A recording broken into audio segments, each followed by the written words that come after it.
We've got the brand new, about to be released VX4HD, never seen before, from Leupold. So we're gonna unbox it and see what comes inside.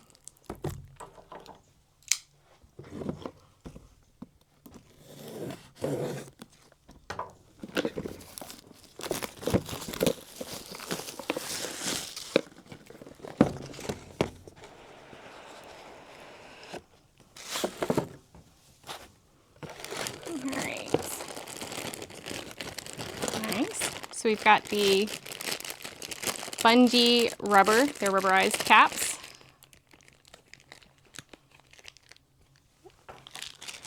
Let's see. A little tool, of course the booklet, and I can pull this out. There we go.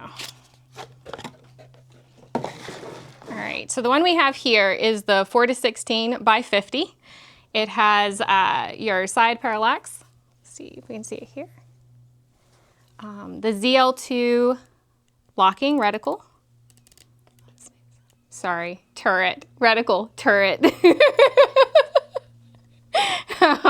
And a capped windage. And then it also has the throw lever. That's nice. I really like our throw levers. All right, so I'm super excited to try this out. We will be putting this on at least one of our rifles, if not trying it out on a few different ones. So be sure to subscribe to the channel and catch those videos when they come out soon. We'll catch y'all the next one. We've got the brand new, never, about to, whatever. We got the brand new whatever here. And it's pretty freaking, you know, whatever. It's all right.